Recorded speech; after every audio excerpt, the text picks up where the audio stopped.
Company presents the Ken Dodd Show, a genuine jelly graphic, jazz-rise, jocular George, full of jolly jokes and gibbering jargon, giving rise to gentrified kinds of jocular juju! Jocular juju! He's the cause of all this jaloppification, Ken Dodd!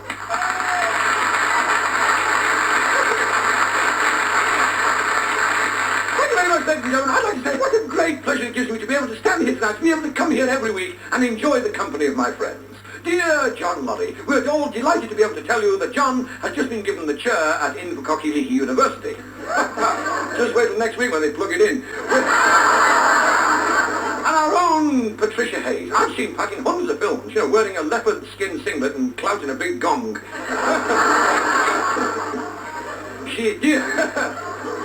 Dear Patricia, dear Pat, she's doing a season in Hyde Park this summer. Shouting, "Come in, number 4, your time's up!" And Graham Stark, one of our finest character actors. You may remember him in that wonderful film, Only Two Can Play, the life story of Rabbit and Lando. And here is a recording of a Wall of Death motor rider whizzing round the inside of John Laurie's kilt.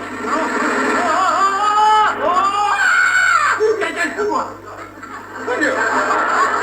Ladies and gentlemen, I've had many requests from listeners asking to hear another one of me monologues. Yeah. All right, brother. Right, brother. Now, I hope you like this one. Another one of my monologues. I hope you like this one. It's called Man's Best Friend. If you own a dog, look after him well, and you'll have a friend for life. Give him affection and take him for walks. He'll repay you by biting the wife. Bring back the dog! Hey, oh. As the years roll away and I'm wrinkled and grey, my dog and I, we won't ask much, for then we will know what the wise men mean when they talk of the common touch. Woo! Sorry, sister. Standard efforts per partner per capita. Second door on the left, brother. All together. Nick knocky nick knock, nick knocky you, nick knocky nick knock, thank you.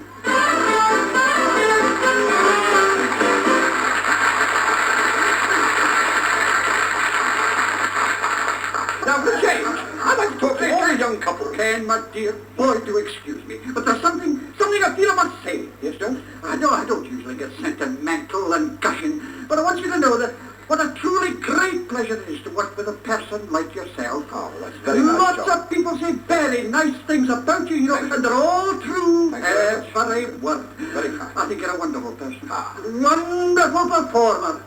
And can you lend me 10 bob? No. Could we have a bit of quiet, please? I want to have a read of my library book. It's a smashing book. It's a Who Done It by Agatha Christie.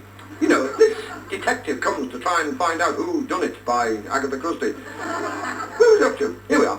It was Jessica's 21st, and the doctor had told her not to have any more. Her nerves were in shreds. She scratched her cigarette and stubbed her nose in the ashtray. A shiver ran down her back. There was somebody in the next room. She poked the gripper. No, she gripped the poker. The door swung slowly open. That grotesque shape again.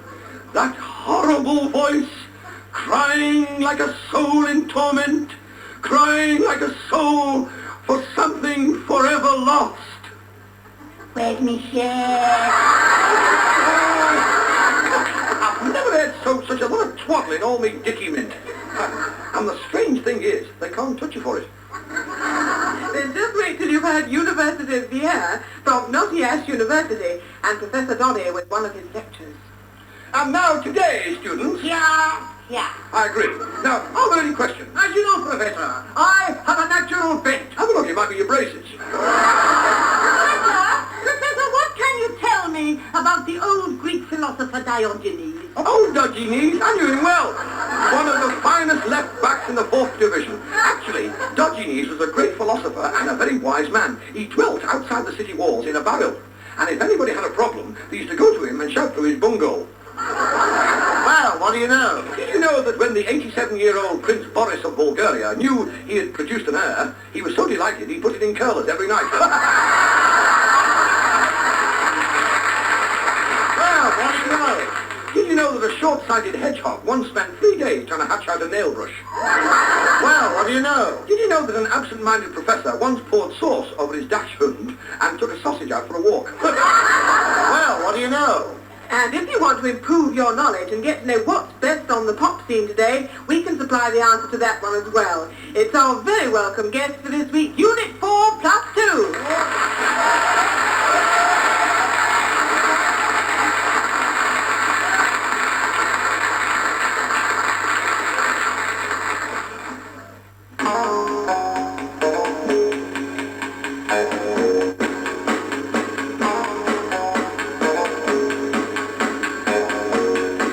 You didn't have to say a word, 'cause I heard what you said in your eyes. You didn't have to call my name, 'cause I heard it as plain in your sight.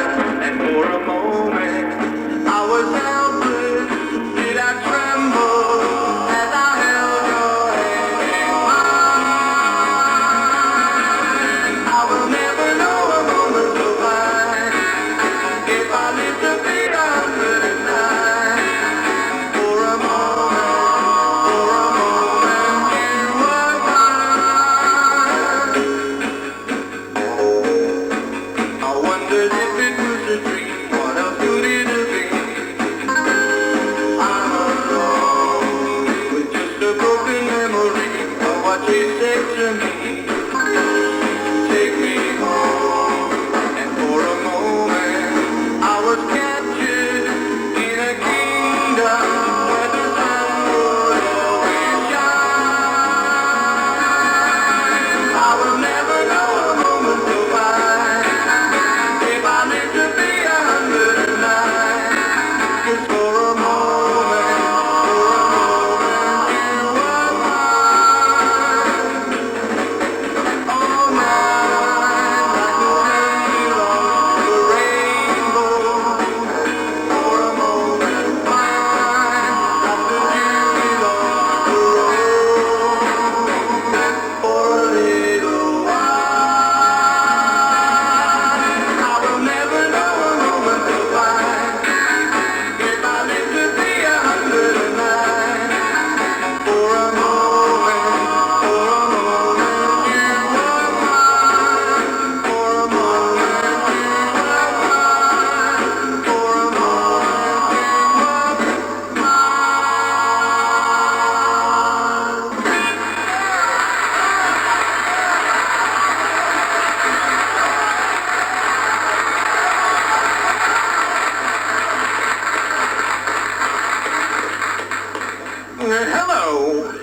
Hello, all you do-it-yourself maniacs. This is your old do-it-yourself chum, Andy Mann. Now, I'll offer you a couple of tips. I just want to put the rest of this gunpowder into the wife's snuff box. There we are, that'll clear her head. Actually, she's a bit upset, my dear lady wife, because our dog bit her mother right on the leg this morning. And it can be very dangerous, all those germs. I've given him a powder and 4 little towels, so he should be all right. Actually, there's no little task this week because it's my day off, and that's why I'm down here on the river bank doing a spot of angling, fishing. And I wonder what I'll use for bait. I could do with a little worm. Good morning, Mr. Man. Ooh, and here's one with spectacles on. Oh, it's the little lad from next door, Norman Noel. Do you know, I can't get away from this lad. I think he's working for Thrush. Now for my first cast. I think I'll rip this line. You're not holding the rod correctly, Mr. Man. Listen, Isaac Walton, don't start. You fish your way, I'll fish mine. Ooh, yeah, look, I've got a bite. It's a big un. Here he comes. Ooh, it's a big un. Ooh, that's a whopper, Mr. Man. That's the biggest boot I've ever seen. Yeah. Norman, sunshine, if you're not doing anything for 5 minutes, would you like to sit on this hook for me? Norman, Sunbeam, I've been fishing this river for years. I know what... Hey, I'll put the stomach, Mr. Man. Ooh, stand back, I'll show you. Yes, right back over your head with the line, Mr. Man. I know, Norman. Here goes, right back. Oh, dear. Ooh, I'm sorry, Norman, son. Was that your trousers? No, Mr. Man, it was yours. Hey, look, I'll show you. Look, you throw the line with a flick. Ooh. minutes to get this hook out of my nose, Norman. George, I've cooked another salmon! Ooh, honestly, I could massacrate him. I could massacrate him. You'll not beat me, young Norman. You'll not. I'll show you. I'll show you that us old uns can teach you young uns a thing or two. I'll show you. Mr. Man! I'll not be beaten by a little lad like you. Out of my way. I'll get me a salmon. No, Mr. Man! Pass me that hammer, Norman. I'll show you. Come here, salmon. Here, boy. Help! I can't swim. Norman, help! Stop the gas. Stop the motor.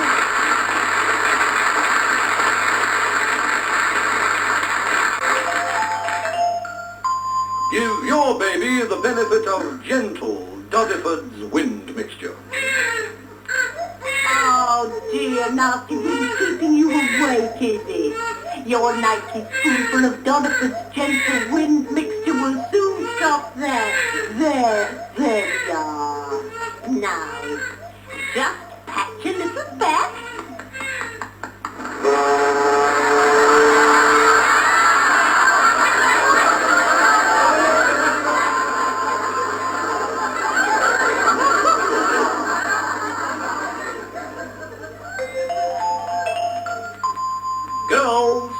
Girls, look 5 pounds thinner with Doddy's little Y. See for yourself. Try the fingertip test. Fingertip test? Yes, just press in gently with the fingertips like so. I'll do it. Oh, yes.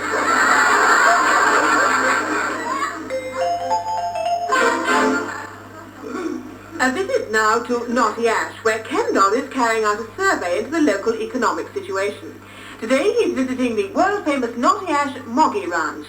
Thank you. And I have with me here the manager of the Moggy Ranch, the Honourable Nigel Ponsonby's Shorthouse. I'll be with you in a tick, Dotty, old Ruth. We're just about to start the Moggy Roundup. Hey, up there, Moggies. Head them up. Move them out. Wheel them in.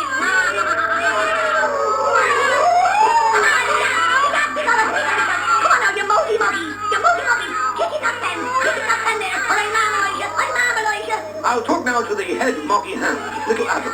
How many Moggies have you got on the ranch, Adam? We had 3,000 head of Moggies. A huge herd. 3,000 head of Moggies. Well, what about the feeding? I tell you what, I'll ask this little diddy lady now. She should know. Hello, Mr. Dodginess. I'm the Moggy maid. Hello, little Moggy maid. What do all the little Moggies eat? They chew the leaves off the kipper bushes. Kipper bushes? Here's wee Hamish from Invercocky. What's your job on the Moggy Ranch, Hamish? Aha, the funny me laddie. I'm the electrician. An electrician on a Moggy Ranch? I look after the lights. Well, I think you're all doing a smashing job here on the Naughty Ash Moggy Ranch. Tatty bye, diddy people.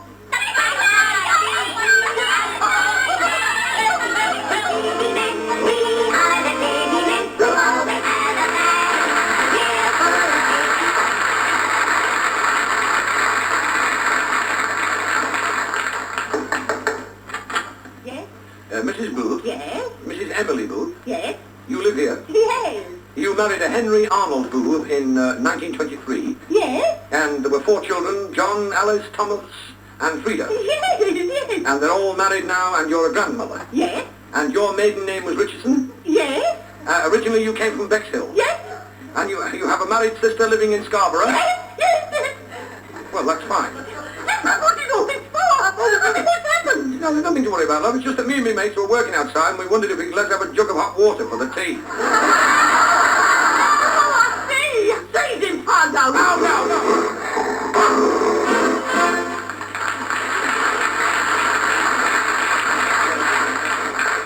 Let's take a nostalgic peep into the past at some of the events that set the world talking when Granny was a boy.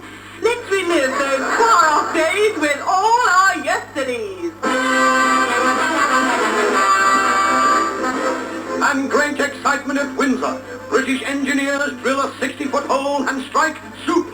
There he goes. On his way home from a political meeting in a crowded hall, Prime Minister Ramsay MacDonald talks to a police officer. Honestly, officer, I never touched a woman.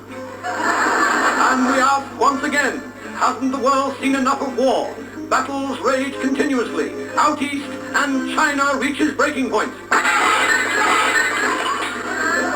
home, England basks in glorious sunshine as Queen Beatrice opens the Henley Regatta. It gives me very great oh! When will the world ever learn? Yet again, something is stirring in China. Here are home those grand old contemptibles of Chelsea Barracks. They are more than surprised with this unexpected visit from Queen Beatrice. There you are, my man. How are you? Oh, get out of this bathroom, message! Here we see tragic pictures of the first general strike. Oh, you asked for that, General. Where else could we see such a truly English scene as this? Yes, it's glorious Goodwood, and racegoers throng round Queen Beatrice. I lay 6 to 1 the field.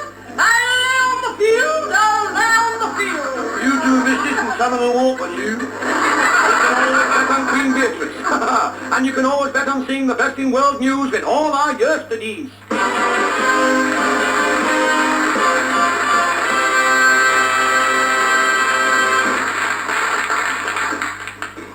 One thing that really annoys any wife is when her husband comes home from work and buries his head in the evening newspaper. She might as well talk to herself for all the notice he takes. Ethel rang this afternoon. She's having the living room done. Ethel. She's having the living room redecorated. Oh, yes. Quite busy today, dear. She's going to Norfolk for her holidays. Yes, they're lovely curtains, dear. He's miles away.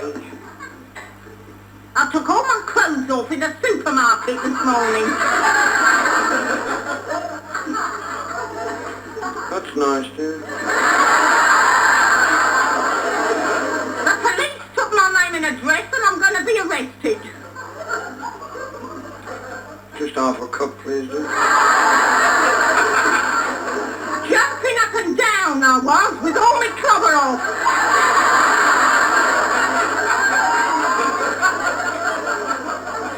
I'll get a packet tomorrow, dear. I haven't got a stitch on. I was running up and down the Irish street and I was shouting and singing. I don't know, dear. Have a look in the cupboard.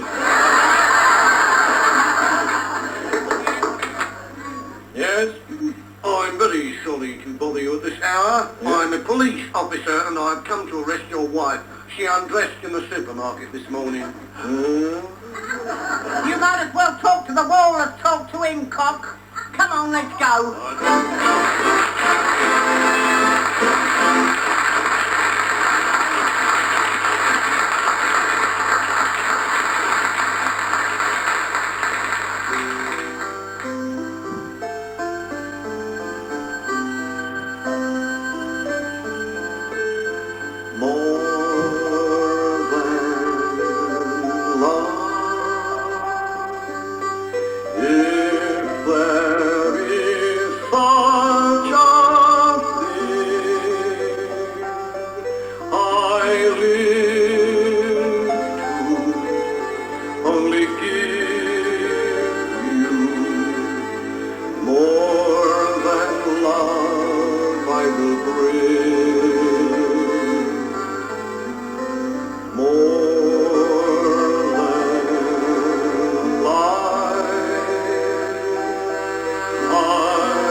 more than love to you.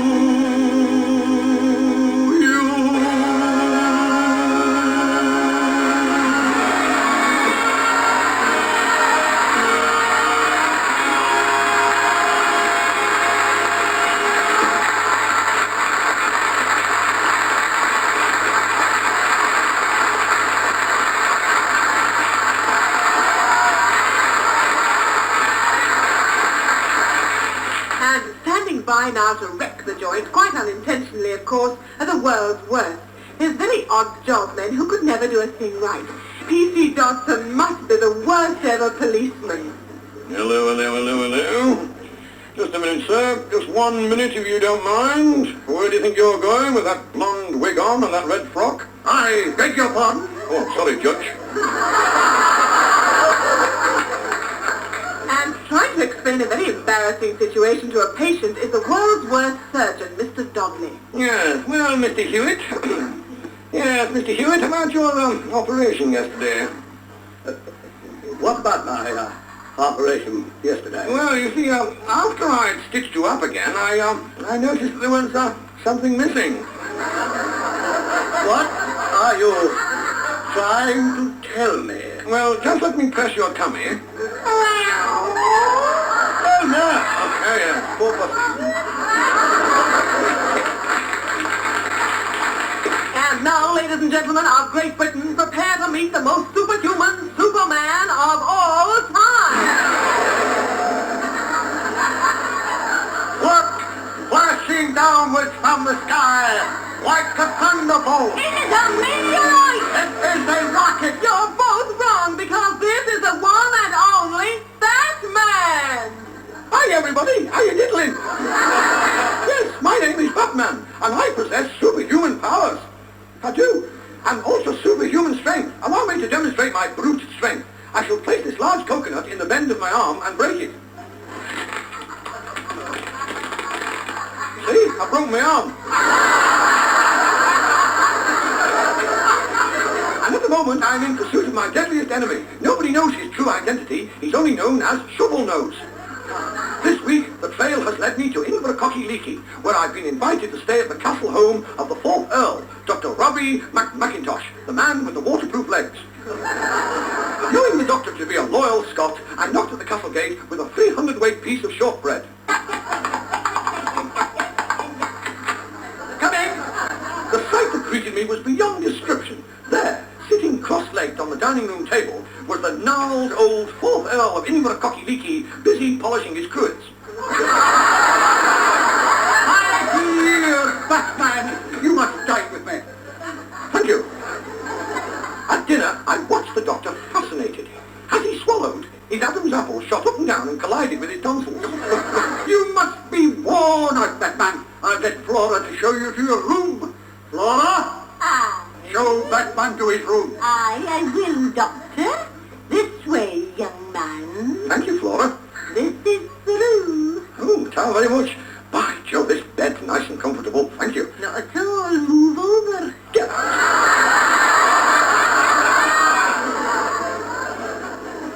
Flora's doing her best for you.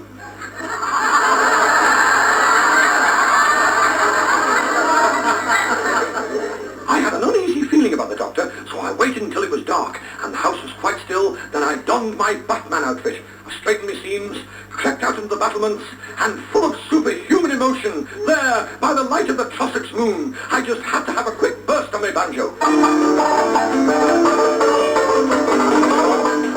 By Jove, I needed that. Then, using my supersensory powers of electronic telepathic communication, I sent out a mental beam wave to my companion, Robin. I called him Robin because his chest was chapped. I saw Robin flying in over the old Friday. He called in for his 6 pence of the chips and a fish cake. Hello, Batman. Robin, cover my rear. Why? What has happened? I've split me tights. Here, Robin, have you found out what Shovel Nose is up to? Oh, yes, and it is quite frightening. Yeah? For the past 2 years, he has been building robots. He's been building lifelike robots and letting them roam the world as human beings. You mean to say there's people knocking about in the world who look human but are really robots? I don't believe it. And then very likely Mrs. Mills. Mrs. Mills, in fact, is just an old gasometer. And Jimmy Clitheroe. Little Jimmy Clitheroe, a small tin of beans. I'll tell you one thing, Robin. I don't trust this doctor here, Dr. McIntosh. I wonder what he's up to. Batman, use your super X-ray visionary powers. Oh, use your low. Oh, I see what you mean, yes. Of course. By using my super X-ray visionary powers, I can see through the walls of his room and find out what his game is. Fabulous, Batman. I'll do it now. Well, what is he doing now? Good gracious me, do they still wear those? Hello? He's gone. He's gone. I wonder where he is. Right behind you, Batman. Don't move either of you. I shall be forced to use my deadliest weapon. I shall raise my kilt and radiate a deadly beam from both my kneecaps. That's not the British way. In that case, I shall have no alternative other than to use my most deadliest weapon. I shall remove my socks. Don't try and grab me. I've got 50,000 volts running through my sporran. Ooh. Do not stand with me, and there you shall be my guinea pigs in the most devilish experiment the world has known.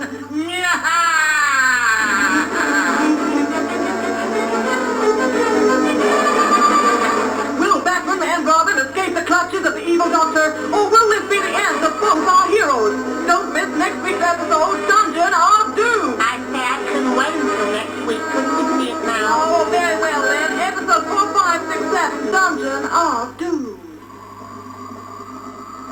So, now we shall see the end of Batman. I must darn that splitting me tights. Batman, what is a foot? Will you throw me that line again? Robin? Yes, Batman, what is a foot? Something that goes into a boot. Robin, there's nothing we can do strapped down like this. Now I'm ready. Do you see this pen? Yeah? I'm going to transfer the hen's brain into your head. Oh, Batman! Don't worry, Robin. My superior powers of mental resistance will be much too powerful for the experiment to succeed. Now to throw the switch.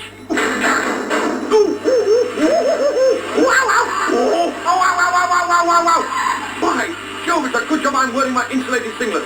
Now to exert all my superhuman strength and break these chains. There you are! Take that, you swine! Oh, thank goodness, Batman, you're safe. His foul experiment did not work. Robin, you're forgetting that I am Batman! Batman, it couldn't possibly succeed! Then what are all those feathers on your legs? Feathers? Don't talk, don't talk, silly! How could it? It looks like H.T. Goodbye, everybody! Goodbye! Goodbye, everybody!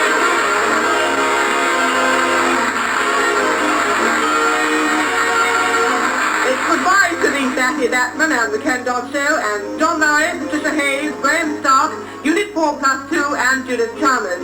Dolly's Diddy Orchestra, leader Patsy Coates, was conducted by Paul Fennelly. The script was written by AC2 Eddie Braben and Lance Civilian Ken Dodd.